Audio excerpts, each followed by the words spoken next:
QLF was started in 1977 by Kenny Berg of Dodgeville, Wisconsin. Over the years, the company has grown to include 12 liquid feed manufacturing plants that manufacture and market molasses-based liquid feeds for all classes of livestock. We also have 2 fully owned cooked tub manufacturing plants, and then there are 4 additional plants that are co-owned with ADM in a joint venture called Alliance Liquid Feeds. Through the years, QLF has maintained and still maintains its headquarters at Dodgeville, Wisconsin, about 45 minutes west of Madison, and we're very pleased to be here at World Dairy Expo and sponsoring our seminar. We're proud to be supporting American agriculture and American farmers. We have several speakers today at our seminar. Dr. Larry Tranel is with Iowa State University Extension and Outreach. Also, Lance and John Aschuti from Joe Lane Farms at Monona, Iowa, and Doug Gurnis of Gurnis Dairy LLC at Winona, Minnesota. Dr. Tranel has been with Iowa State University Extension for a number of years, and during that time has authored many valuable publications, including the Millionaire Model Dairy Farm Program, as well as the Dairy Farm Finance Project. Lance and John Aschuti co-own and operate Joe Lane Farms. They milk about 140 Holstein and Brown Swiss cows with Lely Astronaut robotic milkers. Prior to the transition to the robotic milkers, the cows were milked in a tie stall barn and housed in a freestall barn. Sure they do also raise about 150 replacement heifers and a handful of breeding bulls each year, as well as managing acreage of corn and alfalfa. They were also featured several years ago here at World Dairy Expo at a virtual farm tour as well, so we're glad to see them back at a seminar today. And Doug Gurnis is the 3rd generation to own and operate Gurnis Dairy LLC at Winona, Minnesota. He transitioned his 240 cows in 2016 to D-Level VMS units. And this improvement in milk production that occurred during that transition was about 10 pounds of milk at the time. In addition to the 240 cows, Doug also manages about 800 acres of corn, soybeans, and alfalfa. Our seminar today has been approved for continuing education credits with the ARPAS program, as well as the American Association of Veterinary State Boards RACE credits. And if you need RACE credit form, those are in the back, that you can fill that out after the seminar. Also, after the seminar, we ask that there are surveys that are filled out. Each of you should receive a copy of the survey, and you're welcome to fill those out and hand those in at the end of the seminar. We do ask that you silence your cell phones through the seminar. And with that, we're glad you're attending today, and we'll turn it over to our speakers. All right, appreciate that, Lisa. Can everybody hear me in the back? Okay, so we're going to talk today about the economics of automatic milking systems, and I'm going to go run through some variables with them, but I always think every time we do this, it's nice to hear from some producers that are using it one way or another as well. I had the privilege about 3, 4, 5 years ago to travel to Europe for about 3 weeks. Some of the robotic milking companies kind of wined and dined me a little bit to kind of show some of the things that some of the farmers are using with their robotics. Very informative trip for me. But in addition to that, we've worked in Iowa with a lot of our farms just in the last 5 to 7 years, just helping people try to make the decision, is this a good deal or not so good a deal for us as a dairy producer. So this is Mark and Sandra Earhart. They're the first robotic milking systems to be put in Iowa. Sadly, Sandra passed away with a 4-wheeler accident. But I like to use that as just the thought process of somebody that took a robotic milking system and actually got into probably a 25 to 30% production increase. And that's about the only thing they really changed on the farm. So it's a very nice example of what can happen. But I also want to share some examples of some of the, hate to call them disasters, but there's been some farms that have tore the robots out on the flip side, and maybe some of the reasons for that. So we're going to take a look at a few of the robots here too, but again, no endorsement of any of the different types of robots here.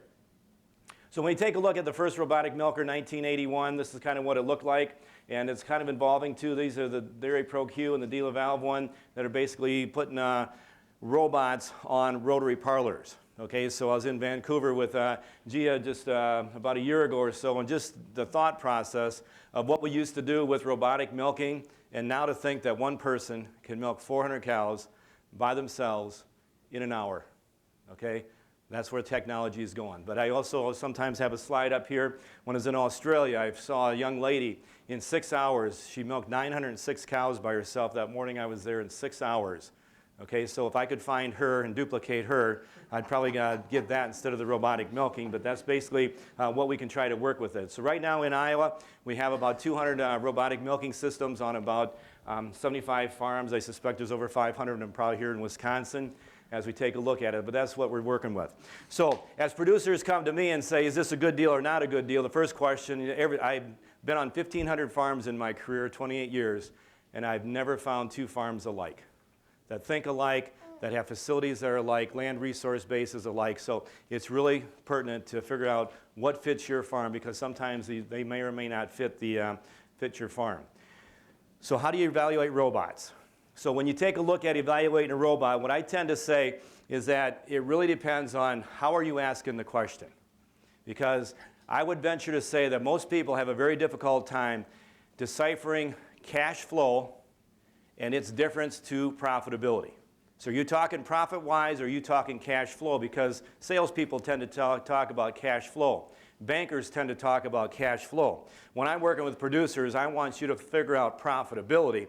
Is it profitable? Then we'll figure out a way to try to get it to cash flow. But again, trying to figure out the difference between those two sometimes is a little bit difficult. So I've seen cash flow ability on just 2 robot systems anywhere from a negative 50 to a positive 20,000. Sometimes it actually improves the cash flow a little bit depending on labor situations and things like that.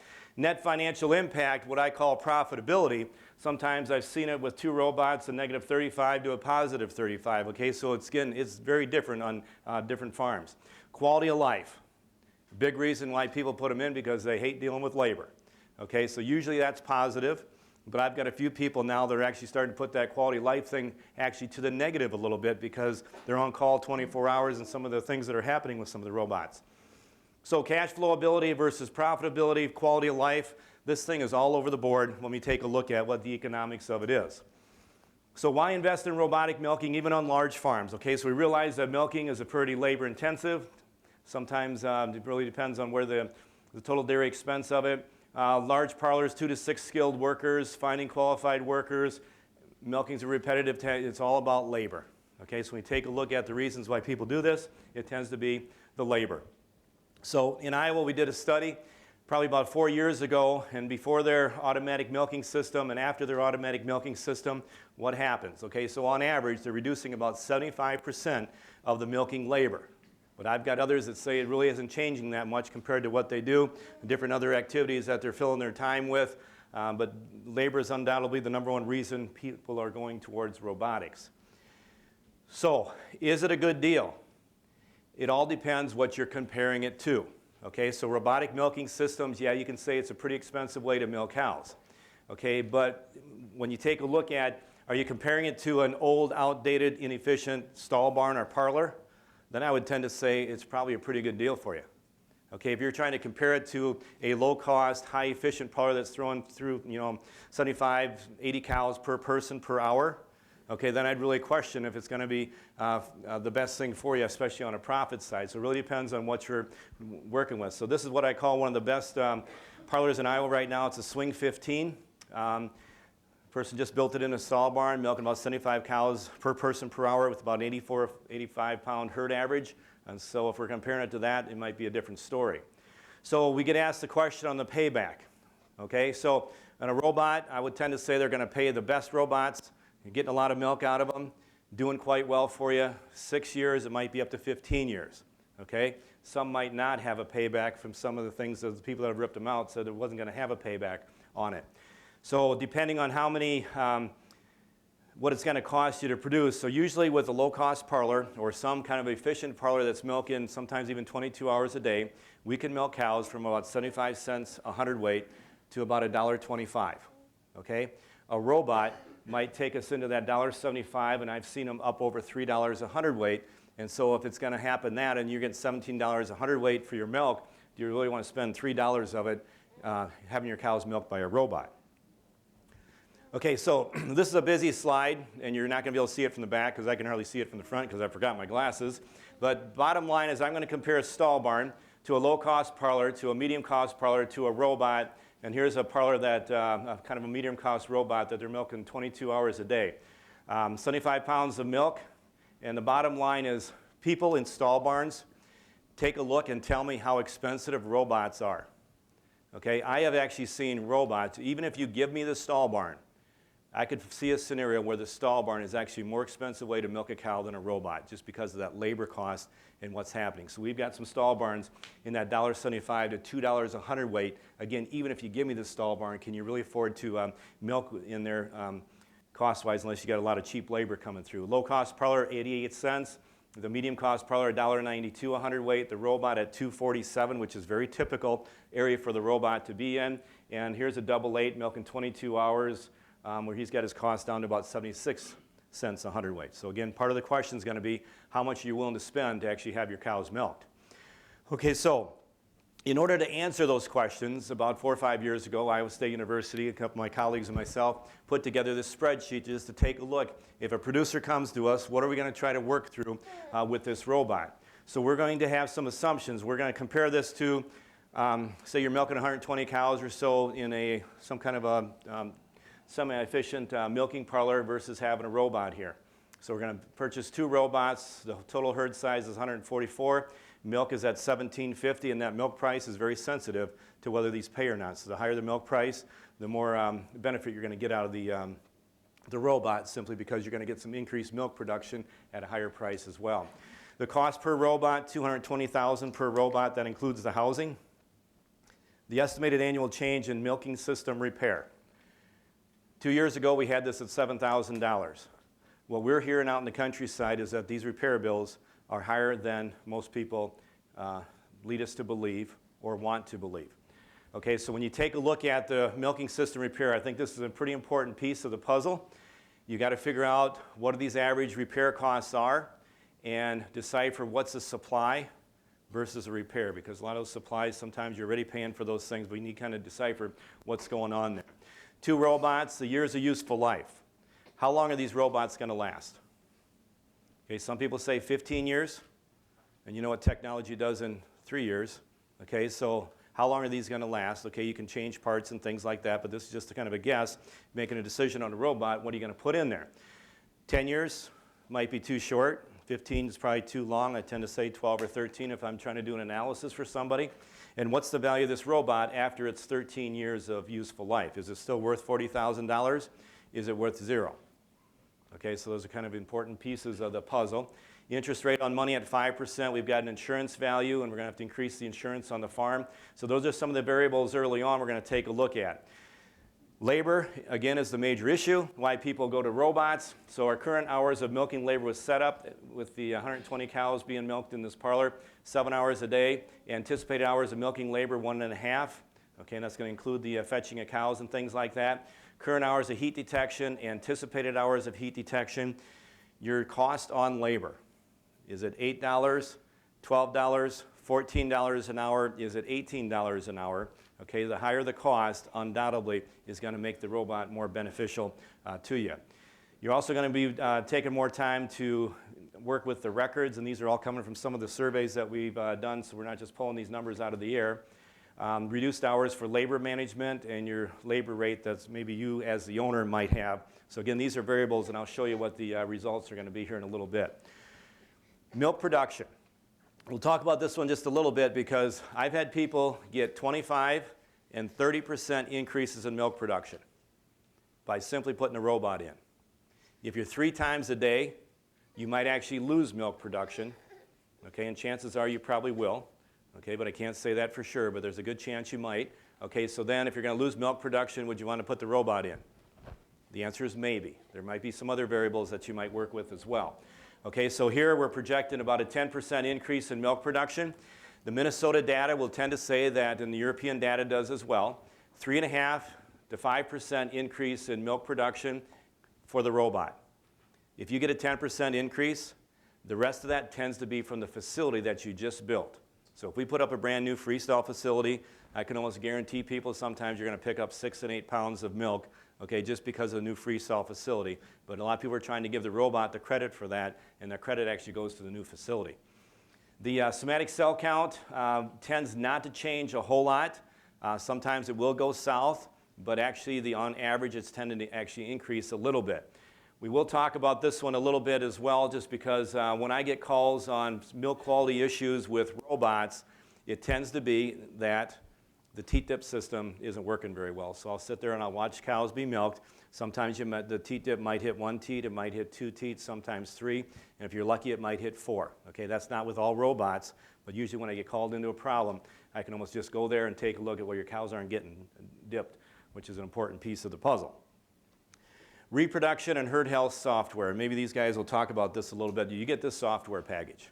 And this software package will tell you a lot of things about your cows. It'll pick up sick cows before you do, rumination data compared with motion data. You can tell when the cows need to be bred and things like that. There's a lot of information, and that has a lot of value. So your conception rates might change pretty dramatically. So what's the value of that software? And that's just a piece of the puzzle that we don't feel like we've got the best handle on as of yet, because we know these things are changing. I've met some farms where just the conception rate difference might pay for a good way, or a good part of that robot as well, not just the milk production, but the conception rate as well. Feed cost changes. I'm not going to touch that one because it's all over the board. Some people are saying it's increasing, some are decreasing. The ones that have it decreased are because they can now use some pelleted feeds. They can bring some other feeds into that pellet and things like that, but that's just a piece that can be all over the board, so my change is actually going to be pretty negligible there. Cull rates tend to reduce a little bit. The reasons why you cull might change. Okay, so your cow's got to have good feet and legs. They got to be able to get up and get to the robot and things like that. So they might change of why, less fertility culls and things like that. Okay, utilities and supply changes for milking. So electricity can go both ways. Okay, you've got something running here now for 22, 24 hours a day. So there's going to be some changes in the electrical cost. So when you take a look at water, chemicals, I put them as very minimal changes here, but one that I tend to say is that teat dip cost. So a producer comes to me probably just about a week ago now, and just takes a look at you realize that I'm spending almost $2,000 more, okay, just on my my teat dip costs than I was before, and that was actually on a per robot basis. Okay, and so part of the thought is that some people throw that stuff into their repair bill because they're buying it from the company. Okay, so just make sure we try to decipher what the repairs and what the supplies are with that. Okay, so now that we went through those variables, and are there other variables? Possibly and probably. Okay, probably they're not huge ones, but sometimes you might have some other variables that come into the system as well on your particular farm. So the positive impacts, we're just going to do a partial budget here. There are increased incomes, our decreased expenses, our increased expenses, and our decreased incomes. So we have the increase in milk production, that 10%. We have the increased milk premiums, increased cull cow sales, which is actually a negative number because our cull rate actually went down. The software value to that herd, so these are increased incomes. Our decreased expenses of the heat detection labor, the reduced milking labor, the reduced labor management, so $34,000 worth of decreased expenses, so our total positive impacts, about $103,000. Our capital recovery costs in these robots, so we're taking both depreciation over that 13 years and realize it still has a value of $40,000 estimated at the end of that time. That depreciation's coming off here, plus that 5% interest, so that's a $49,000 bill every year to have these two robots. The increase in repair and insurance costs. Okay, so again, that is a variable that is just all over the board. So we see some people with $5,000 and $6,000 worth. We see some people, the highest one I've seen is about $13,000 and $14,000. One person that just took theirs out here about not too long ago just said the last $10,000 repair bill, he just couldn't handle it, and that's when the robots left. Okay, so that repair thing is very sensitive to some people's minds and pocketbooks as we talk about these robots. The increase in feed costs, okay, so if we get that increase in milk, we're also going to have some increase in feed costs. The cow replacement costs, again, this is negative because the cull rate went down. Increased utility and supplies, including that teat dip, 4428, records management. So our total increased expenses is $105,000. No total decreased incomes here, so our total negative impacts here. So if we're just looking at profitability, okay, of what we're going to make each and every year, is our total net financial impact is actually kind of a break even. It's a minus $1,700, And if you didn't have to get up at 4 o'clock and milk your cows and just realize if you want to sleep in an extra hour, that might be worth it to you right there. So profitability-wise, a lot of these times, these things are actually balancing out pretty well profitability-wise, okay? But again, I've seen them quite negative, and I've also seen them quite positive. You start adding $15,000, which is about the average of our survey, on quality of life issues because of this, that, and the other thing, then it tends to be something that you're going to not just flip a coin, but you're probably going to take a look at. The robot's going to be a good thing for our system. Okay, so now what we're going to do is we're going to distinguish the difference between profitability, that net financial impact, and what this might do to your cash flow. Okay, so cash flow is something totally different that a lot of people get mixed up. So we've got a loan out here for 7 years. Okay, so this robot's going to last us 12 and 13 years, but the bank says we're going to pay this back in 7. That will change our cash flow. So basically what you're doing is you're hiring your labor for the next 15 years. I hate it when that happens. Yeah, you did that just to make me, yeah, thanks. But just kidding, Tom. Okay, so basically what you're doing is you're hiring your labor for the next 15 years, and you've got 7 years to pay for that labor. That's basically what you're doing when you're working with this robot. Okay, so $400,000 for the two robots that you had to borrow. So these are our payments, so you can see that our total payment is $68,000. Does anybody remember what our capital recovery cost on this robot was? Somebody said about $49,000. Okay, so when we take a look at this was our net financial impact here. Here's our capital recovery cost on the robots, but this is what we need to pay back every year.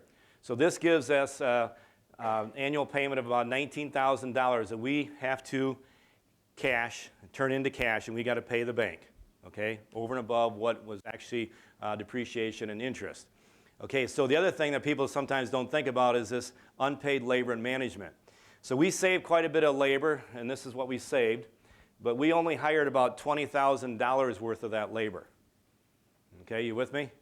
So the difference between that is another $10,000, which means that I need to be able to cash out another $10,000 here to be able to get this thing to cash flow, because a lot of times we don't pay ourselves as the owner-operator, okay? We're paying our hired labor, but we were not paying ourselves, and now we got to pay the bank for that anticipated cost on hired labor that we're going to be saving, so that's another $10,000. So this gives me a total change in my robot cash flow for these two robots at a negative $31,000. Okay, so profitability-wise, it's almost a break even. Cash flow-wise, it's quite negative. And we got to be able to come up with that additional cash flow part of it to work with it. So a couple other thoughts is that where you're at in your dairy career. So I work with a lot of producers in different stages. If you're 12 and 13 years away from the end of your dairy career, or you can divide your dairy career by 12 and 13 years, I would tend to say you have a higher propensity to put in a robot. But if you're 7 years away from the end of your dairy career, and you don't have a plan for that farm later on, okay, would you really want to put in a robot that you're going to use for 7 years, and it's not going to be worth that much, possibly 7 years later, because technology might change, okay? Just where are you at with your dairy career? So I was on a farm in Spain, and this guy really gave me a good education on robots. So he's got about 7 years left. And he said, 13 years ago, if I would have just put in the low-cost parlor, I wouldn't be faced with this decision again. So now he's paying about $25,000 a year in repair bills. He needs to do something, either put back in a parlor or update his robots. But again, where are you at in your dairy career might play a part of whether robots are a great deal for you or not. So in summary, labor is definitely the reason to install the robotic milking. And from Minnesota, Jim Salfer here, the studies have shown that robots tend to be less profitable than parlors. So again, you've got the difference in cost per hundredweight. But it really depends on those variables. So again, if I'm a producer that's getting a lot of increased milk production, very high conception rates because of the robot, because of previous management practices or whatever, okay, it could be a very profitable thing for us. But basically, when you take a look at retrofits, 5 to 6 pounds, we tend to get there. Greater than 10 pounds, a new construction. But again, where you give the new construction, you give that benefit both to the robot and to the new facility. So labor wages, labor savings, labor efficiency. So here's one that 2.2 million pounds of milk versus 1.5 million pounds of milk, for a labor person using a robot versus, say, a low-cost parlor. So labor efficiency is the big game, which tends to be more important over time. But again, those repairs and that years of useful life, what's included in that? And so those are kind of some of the things that we take a look at to try to work with if this is a good decision or not.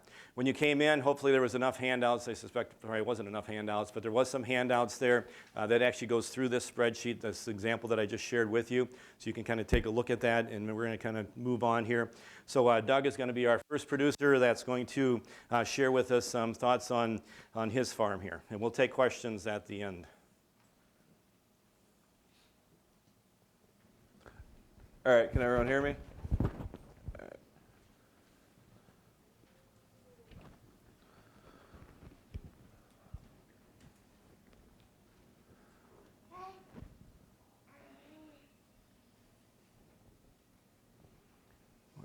All right, these are just photos. There's no words up there. So Okay, I'm just going to move it over. I don't know what order they're in, but we'll go from there. So here's my farm.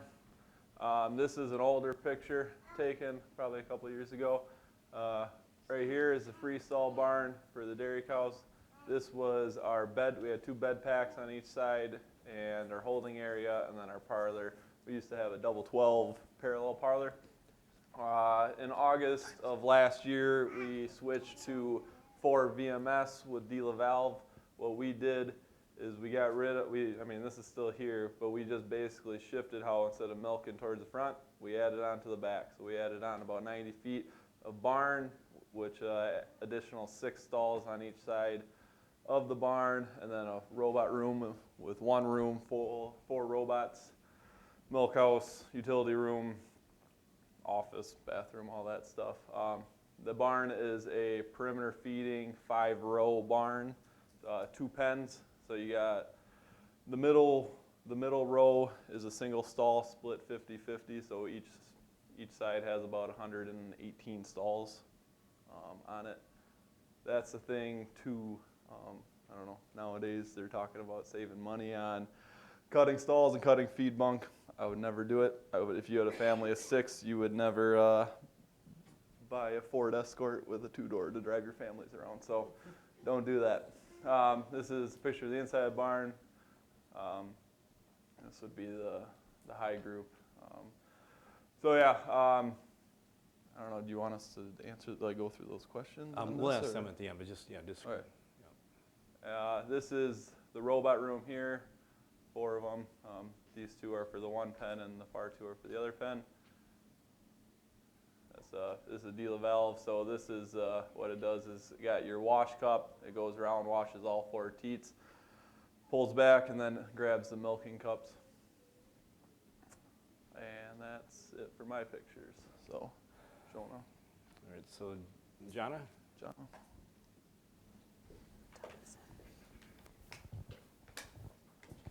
Okay, well, first of all, it's Joe Lane Dairy, but whatever.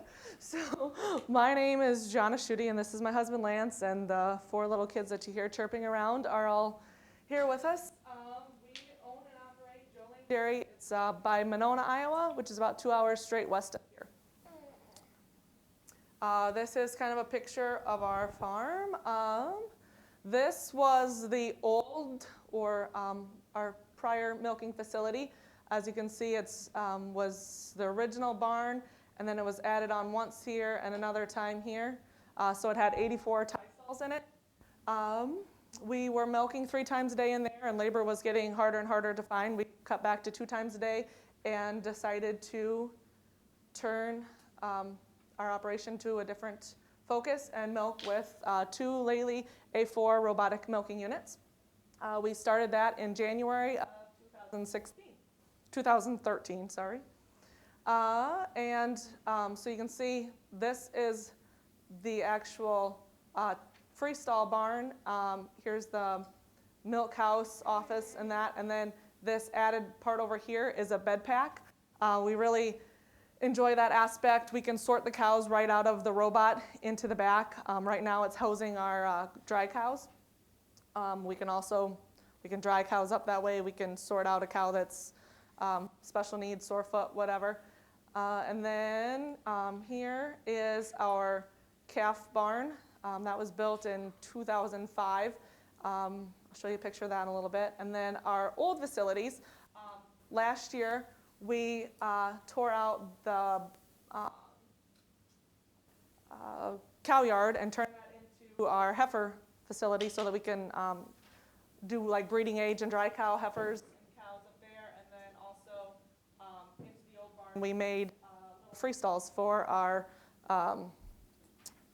like wean calves up to almost 12 months of age.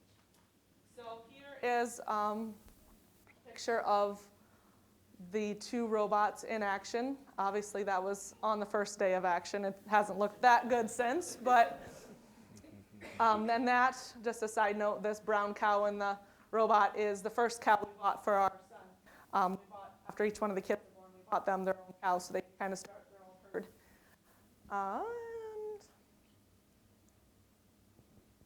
And evidently, my other pictures aren't in there. I guess I don't have a picture of the calf barn. I didn't do the presentation, sorry. We also added, after the robots, about a year and a half later, we put in an automated calf feeder. We believe it's a GIA. We didn't do a Lely one, but same principles. We believed in the advantages of the robotic system. The reasons why we put in the robots, or these 4 kids up here, I mean, we get to go to their games and do their things. So when he talks about quality life, yeah, it's huge. I mean, I could sleep in any day, whatever. Like, that's not worth it. It's the 4 kids and the fact that we can do things with them.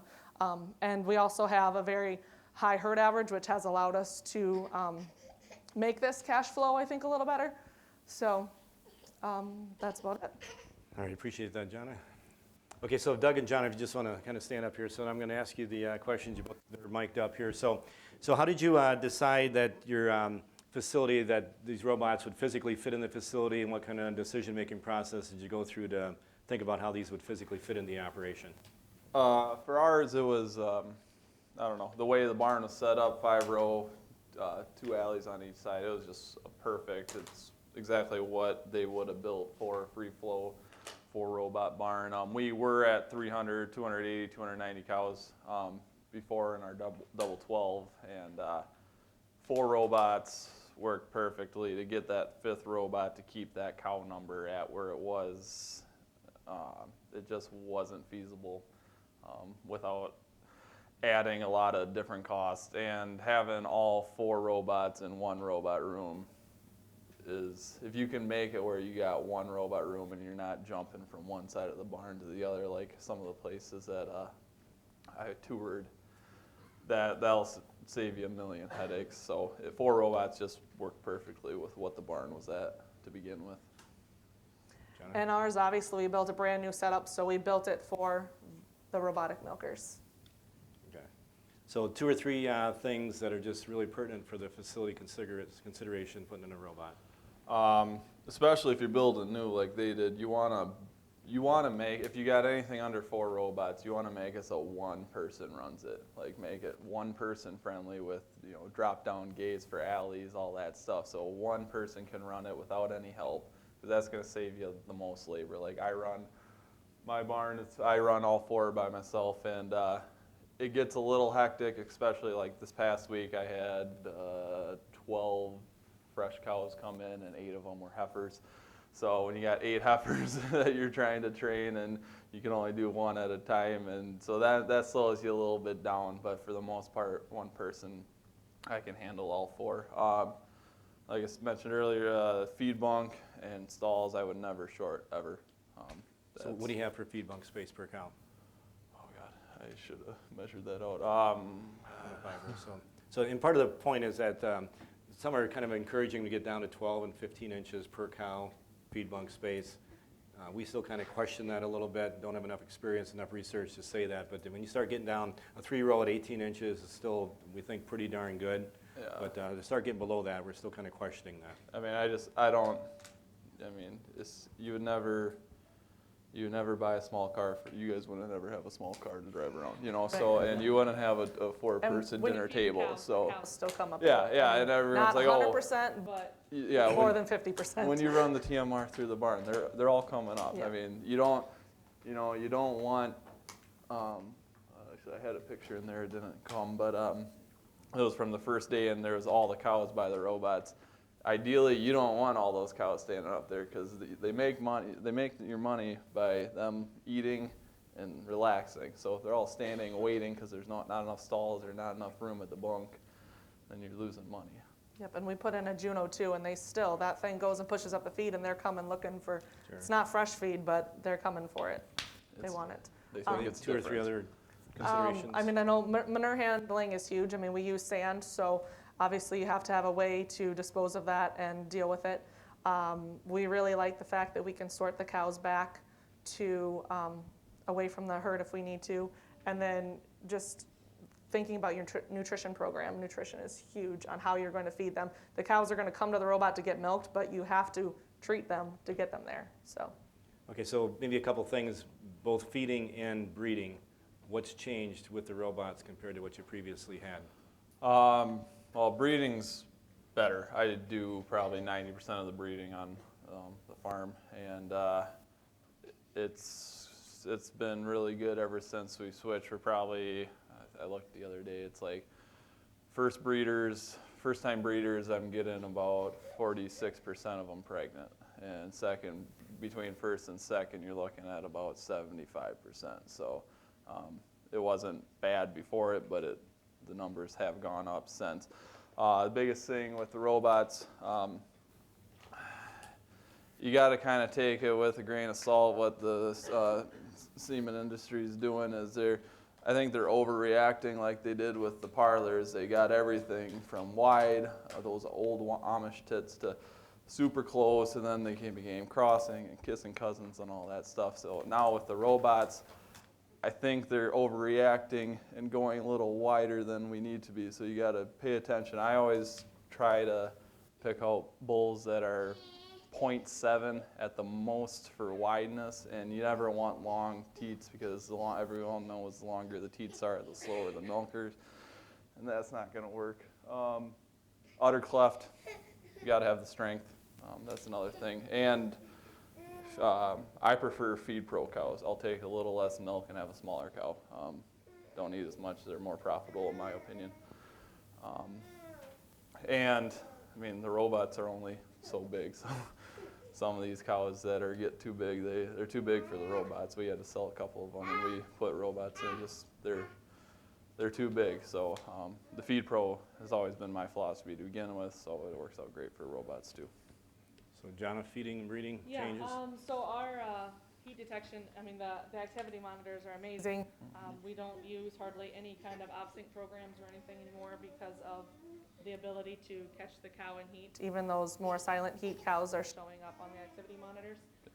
And then in terms of feeding, it's critical. We still feed for a lot of energy at the bunk. We still use our quality liquid feed to keep all our vitamins and minerals in our PMR, as they call it, but it's all we're taking away is a little bit of what we're given at the pellet in the robot. So, and we're trying to not feed too much concentrate in the robot to negatively affect the cow and the rumen pH and such. So. One more. We also feed propylene glycol. I don't know if you guys feed propylene glycol. Nope. Okay. We do that on fresh cows for first 21 days. And that's automatic through the robot? It's pumped through the robots, and it's just with the computer program that you can add to it. That was our biggest concern, is we had a post-fresh bed pack, and you can keep track of them and really watch them. But with the robots, they're all in the big pen, and I mean, you still watch them, but it's a little harder when they're not separated. So that was our biggest concern going in, was the fresh cows. So with this propylene glycol that gets dumped into the manger with the pellet and the robot. And first off, the cows love it. When we started up, somehow the one group accidentally got set on it, the whole group. And that was the second group that we started, and that group trained 10 times better than the first group, and I found out why. And it was the propylene glycol, because they all love it. So then for training, I actually put them all on it for a little bit to train them better. But it's really helped with ketosis. Maybe 2 cows in a year, and a little over a year, that were ketotic. And I mean, those are the big older cows that they usually become ketotic too after they calve. But it's really knocked down ketosis, and it really has helped the startup for milk production on these cows. So that's something to look into if you do end up going with robots, in my opinion. So our new panel member is who? This is Brayton. He's He wants the mic. 10 months old. Yeah, if he saw it, he probably would. Okay, so cost-wise, both income and expense-wise, you saw the spreadsheet that I just went through, but for you guys, what'd you see on the increase in the incomes? What kind of costs, and maybe were there some unexpected costs you ran through? John will go through first. Okay, so unexpected costs would probably be the teat dip, like you talked about, and the repair bill. Those are a little bit more. I mean, it comes and goes. You learn to do a lot of the stuff yourself, so it's not terrible. And then actual cost, like we already had a high-producing herd, but we were down to 2 times. So we went into the robots, and within probably 6 weeks, we were up, 25 pounds. So that was huge. And yeah, they're on a sand bed and freestall. But just the ability to milk those cows 3 times a day and not have them leaking in our old stall barn, it was just icing on the cake that just the quality of the cow was so much better. So I'd say that helped with the economics of it all. Yeah, the teat dip was very surprising to me too. But yeah, that's Is it getting up to those levels of a couple $1,000 you use a lot more. I guess I haven't really gone through. But in the tie stall, we dipped cows, so I mean, we're spraying them. You're spraying them, so that adds up. So yeah, that was one surprise. I mean, I guess I should have seen it coming, but just on how it's applied. But yeah, labor. I mean, that was our biggest issue. We were 3 times a day up until a couple of years ago. Then we had to go to 2 times a day because we couldn't find help. And then it ended up being to the point where we were milking, probably half to 3/4 of the shifts because we just couldn't find any help, and it's hard to milk cows. And when you're chopping hay or chopping corn silage, and all the other stuff around the farm too. So labor was our biggest thing, and the repair costs. It all depends on. I mean, you're gonna have stuff break, but it all depends on how mechanical you are, and how much you pay attention. Like once we got over the initial startup, it was winter time, so we weren't too busy. I spent probably more time in that barn than I needed to, just watching. My fiance can attest to that I spent a lot of time at the farm, even though I didn't need to be there, just watching how the robot works. Because in order to fix something, you need to know how it works. So if you know how it works, when something goes wrong, you're more than likely able to fix it. I mean, there's been like 1 or 2 things that I have not been able to fix. Real quick question, how much documentation do these robot companies give you? As in? I mean, like breakdowns of the component structure of this thing, hardware. For Dela Valve, I got a spare part list. I mean, it's a 300-page document on the computer that breaks down different sections of the robot. So a lot of times what I use that for is if I don't have the part on hand, then I quick go through that document, call my guy up, say, hey, I need this part number. Do you got it? And then can you bring it, or do I got to go get it? So you do have the ability, if you got the mechanical skills yeah. to repair a lot of it. Yeah, I mean the only time I ever saw robots was, here or at other expos. But they're never working. And the first time I saw a robot, I actually went to a class that Dela Valve provides. Wasn't the most beneficial thing, but for me, I'm pretty mechanically inclined, and just being able to go through everything before installing them and see it's actually a lot simpler than people assume, because people assume, oh, robots. So they're going to think it's high tech, but in reality, it's at least the Dela Valves. I don't know about the Lely's, but the Dela Valves are pretty simple to work on. I've done basically everything myself. So. Okay, so quality life, time saving wise, what was the impact of the family to the farm? I know you talked about the kids already, but. Well, Lance was off playing softball, because he had some free time, and he tore a ligament in his foot. And So it wasn't a good thing then. nope. And so he had surgery and he got blood clots. So I was nurse, wife, mom, and I took care of the majority of the things on the farm. So it can be done by just about anyone. So you gave her a good Christmas present, right? Yeah. So he was off playing softball because of the robots, though. Yeah. Well, it was the middle of the day. It wasn't. Yeah. But he was off having fun because he had a little free time. And so, or Brecklin contracted a virus and was in the hospital for a few days, and he took care of everything. So, I mean, just that alone, that we didn't have to scramble for help. Yeah. One person can do it. I mean, we do it together, but we don't have, on a day-to-day basis, any other additional help. Doug, Yeah, anything else? just the flexibility. I mean, and you know, if you're spending all day in the fields, you know, instead of getting up at 4:30, I get up at 3:30. I just do it earlier, get it done with, and then I'm ready to go out to the fields. Or if I'm working later, if we want to go out to dinner or something, or we got our wedding coming up. So, you know, if you got to get done early for something. Do chores and then go to the wedding? Oh, Is yeah. that what you just said? Okay. Wedding's not till 3, so. Yeah, no, it's just the flexibility is the biggest thing, and not having to rely on help. That was our biggest thing. So the labor was. I mean, we had like 2/3 of our crew was really good and reliable, but that other third was just constantly cycling, and you get surprised when they actually show up for their shift. You know, when it gets to that point, it's that's.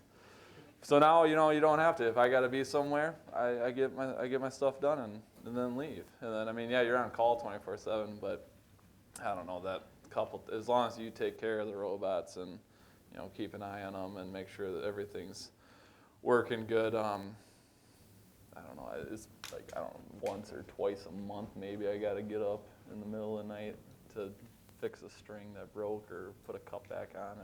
Nothing major. So. So like 50% labor savings, 75%, 67%? For us, it wasn't. I mean, it was the labor savings, but it wasn't as much because between me and my dad, we do a lot. We did a lot before, so Sure, depending on the previous milking system. But. I don't know. I like working, so and it's hard for stuff like this, especially. It's harder for me to trust other people to take care of them, so I do it myself. Okay. So is there one thing you wish somebody would have told you beforehand, Jonna, besides the T-dip? I mean, I think, and probably people did I mean, it's like any new setup, you have to get those quirks worked out, and you're dealing with a whole new system. I mean, there was frustrating days, when Lance goes from working with those cows every single day, you're not touching them anymore, and so it's like, how do I find mastitis? I don't just physically find it anymore. I have to look different ways. So, I'm sure somebody said something about it, but it's like going from a notebook to a computer. Like, it's a whole new way of doing things, and once you get the bugs worked out, it's great. Yeah, on that point, it's a different management style. You got to be 2 steps ahead compared to, like in a parlor step up, you can kind of go go with the flow, but with the robots, you always got to be thinking ahead if you want to be productive. Biggest thing for us, we were at 280, 290 cows, and we dropped to 4 robots. So, 240 is what we're at now, which is pretty much max capacity for free flow, which we are.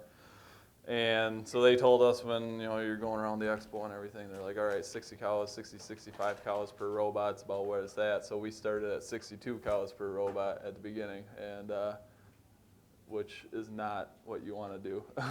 You want to start about 50 cows because the robots are slower. At least for the DILA valve, every time it successfully attaches a cow, it learns the cow and it gets faster and faster. So you could have a perfectly uddered cow, and the first time it milks her will take longer just because it's the first time that cow is going through. Compared to 2 weeks later, that robot's going to be about a minute faster, just because it knows where it's going. So, I would 50 to 55 cows per robot at startup would be what I would tell everyone. And what are you at now? We're at 60. Like 60 milking, and you guys are at 59. For us, the sweet spot's, I don't know about you guys, our sweet spot's about 57, 58 cows. You wouldn't think it's that much of a difference between 58 and 60 cows on a robot, but it is. Depends on their milking speed. Yeah. Okay, so questions, Tom? What is the longest time you had a robot down for repair? The question So was, it's what your- is the longest time that the robot's been down for repair? What? 2 hours, Lance. Thanks. 2 hours for us. Every 4 months we got to go through maintenance, and it wasn't anything broken. It was just the maintenance, and the 12-month maintenance is where you got to change all your hoses and everything. So you're just down longer, 2 hours. And they say if you're down 1 hour, it takes a day to make up, and that's true in my experience. But for us, it would have to be 2 hours on one robot or 1 hour, because we got 2 robots per pen, so it's not a single pen robot. And we're very fortunate. We're only about 15 minutes away from the dealer, so if we were, needing extra help or something like that, that helps us quite a bit. So one more question for me, and then we'll open it up. And just how many calls do you get to your cell phone, like on a weekly basis? That something's got to be attended to. I'd say 3, maybe. 3 a week? And at the most. At the most. Yeah, I'd say we're down to 3. It seems to go in spurts. Like, it knows when you're tired, I swear. Like, it just knows. Well, When it that rains, and, it pours. It was initially more because at the startup, the cows are figuring it out with you, and you finally get to the point where you don't have to be there all day, so then you go home to sleep. But then some cow goes in the robot, she's a little nervous, she steps off a cup, and so it was a lot to begin with, but once everything calmed down for the cow, it's been very smooth ever since. And just so the range, some people are getting a lot more than that, so it really depends on a lot of different factors. Questions from anybody? I'll get you next. Age of your milking cows go up Did- or down? The The average age, you're going to Yeah, the average age of the milking cow, did it go up or down, was the question. For us, I like to keep a younger herd to begin with. Right now, that was always my philosophy in the parlor, and it seemed to be less problems. And right now, I got probably 50% of my cows are first lactation currently, and I'd say about 80% are first and second lactation. That will go up. Right now, at this point, I'm at the point where I've gotten rid of any of the cows I don't want that are bad uddered, slow milkers. So as these cows get older, I'm gonna keep more of these because they'll produce more milk and they know what they're doing. But I wanted to get to a point where I had a herd of exactly who I wanted, what pedigree I wanted, and udder form, shape, whatever I wanted, teat placements. So, Jonna? I would say ours has at least stayed the same, if not gone up. We've had with the robots in limited space and whatever, we've had the ability to sell at least 10 cows yearly to like some other robotic herds and things like that. So that's a major player too. We strive for high production, and so the lower producers go, whether they're younger or older. So typically the younger ones are the ones that are leaving. But yeah, we definitely have not lowered our age at all. Any question here? Yes, Dr. Traino, we thought of your slides and presentation was really good. Where can I find more of that again? Because, of course, I can't absorb it all that quickly, so. Sure. So most of the things that I've done are actually on our website. So if you just Google Iowa State University Extension Dairy Team, Okay. or Google my name, a lot of that stuff will come up. Okay, thank you. So, and I do have a couple copies of the PowerPoint presentation for a few people here. So, How do you decide on the manufacturers and the specific model of the system? for us, repeat the question. Oh yeah. How did you decide on what manufacturer to go with?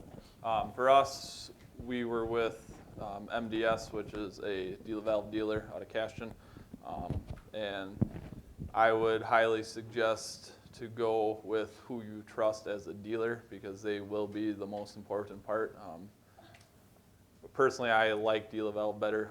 You have the option to manually milk cows. So like the other day, or the other week, the bolt on the gripper head came out. So in order to, that can't grab cups then. So there's nothing wrong with the robot, I just can't grab cups. While I was waiting for the bolt to come, we were able to just manually milk the cows, grab the wash cup, wash the teats, put the milking units on, and then let the cow milk. Cow gets done, let her out, next cow comes in, do it again. So like, yeah, it was kind of, you know, it sucked that you had to do it, but at least you're not down. You know, you're not like shutting that robot down completely. You're getting just as many cows through that day as you would have without that braking. But yeah, the dealer is the biggest thing because you got to trust them and they got to know what they're doing. So regardless of the brand, manufacturer, go with who you trust is my opinion.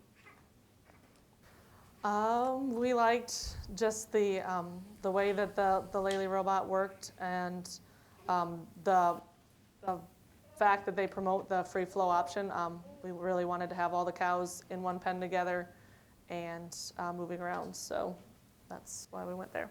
Yeah, and just in fairness to the other companies, so you got Incentec, you got Gia, you got Robotic, all with a single box, except for Incentec is actually a double box with one robot milking. So those companies are all here. You can talk to them, take a look at some of the things that they're doing with it. And you've got 3 companies now that are doing the rotary robots, 2 that are actually in place. Robotic will be coming on at some point in time, but there's a lot of options in robots. They're also talking about robots, you know, for prepping cows, spraying, teat-dipping cows at the end. So even in your milking parlors or rotary type parlors, just your regular inline parlors, we're going to start seeing some robotic milking type technologies that's being developed, and maybe in 3-5 years. Oh, that and they got the that one company in Canada that does robots for tie stall barns too. Okay. It's a robot that runs along a track. It's pretty cool. Okay, I did, yeah. So hopefully they're here too, we can kind of get it there. So there's a lot of different types of robots out there, and I know when I was in Europe, there's a lot of different reasons why they pick one versus the other or whatever. So again, we're not endorsing any of the robots here with this session, but Go it's a check lot it of out. personal preference, just like you're buying a Chevy or a Ford or a Toyota or whatever. But How receptive were your bankers when you went to them with this? How receptive were the lending institutions when we went there? Ours was amazing. I don't know why. I mean, honestly, I was super skeptical.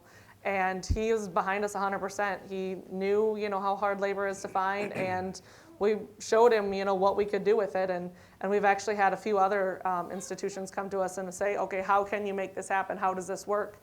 Just asking questions and stuff for their prospective clients. Yeah, our guy was the same.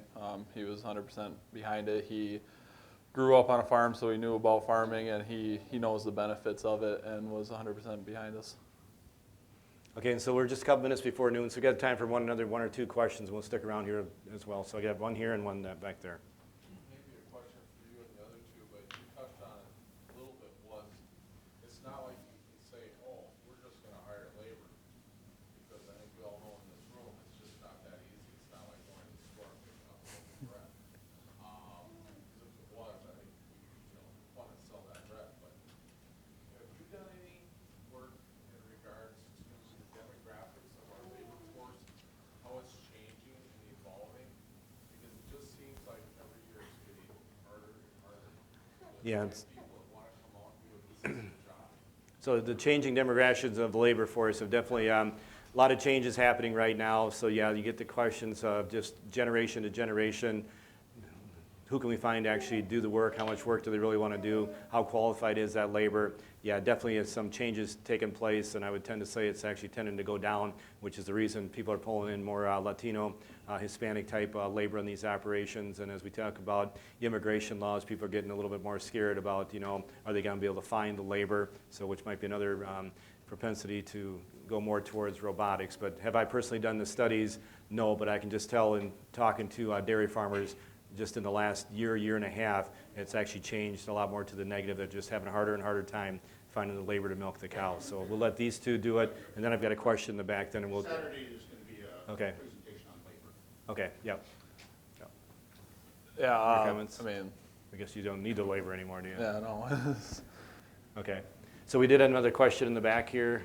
The red, yep. Was there a concern given to public perception of